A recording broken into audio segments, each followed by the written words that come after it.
You guys have had some time to process the news on Fernando Tatis. How is the clubhouse absorbing that right now? Yeah, we've moved on.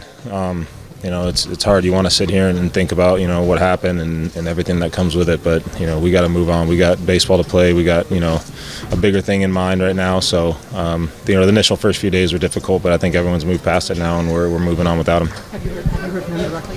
Say it again? Have you talked to him directly yet? I have not. I'm sure we'll reach out to him here soon, but, give him some time to get his things in order. I'm sure he's getting hit from every direction, so we'll wait it out. And it's one of those things, he makes a mistake, and I think part of being a man is owning up to it and dealing with what you got to deal with and move on.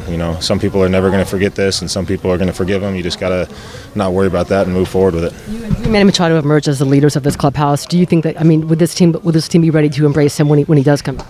I'm sorry, I couldn't. You and Manny have been like the leaders of this clubhouse. Do you think that this team will be ready to embrace him when he does come back, or does it need to make further amends? Yeah, a lot of things between now and then will dictate that, but he's our teammate still, and he's going to be in our clubhouse, so we're going to have to find a way to get, on the same page and move past this. And I don't know what that looks like yet, but as the time comes, it'll be a little clearer. Does that include everything from the past year, the motorcycle incident to now? It's not just the suspension recently. Is all of that easy to brush aside as a teammate, or is it just I don't think anything's easy to brush by. But he's going to have to decide what route he wants to take and how he wants to go about it, and no one can decide that for him but himself. So he's going to have enough time to sit and think about it and figure out how he wants to go about it. But when the time comes, we'll be ready to listen. Fine. I think obviously getting the news was surprising, but I think we've handled it fine. Everything's been somewhat normal during that, so I think we just take a game at a time and go out there and play the game. We've played without him all year, so nothing really changes with that.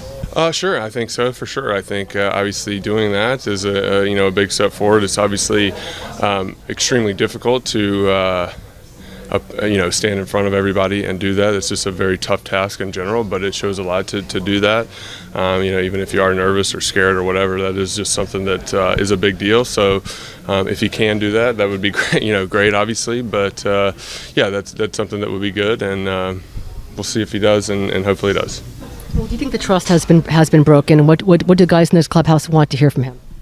I think we just want to hear him be genuine and honest. In here, this is what happens in here stays in here. It's as far as the trust being broken, I guess that's obviously true. In respect of what happened, but that's not to say that as a teammate perspective that can't be won back, and obviously come back in here and be a great teammate, and other people accept him and understand that people make mistakes, and that you got to find a way to forgive people at some point, for sure. So I think obviously with that meeting it'd be a big step for that, and I think obviously people won't forget what's happened, but hopefully the teammates can do that and understand that they get it from outside baseball more, and don't necessarily always need to get it in here after time's passed and things have been talked out and discussed.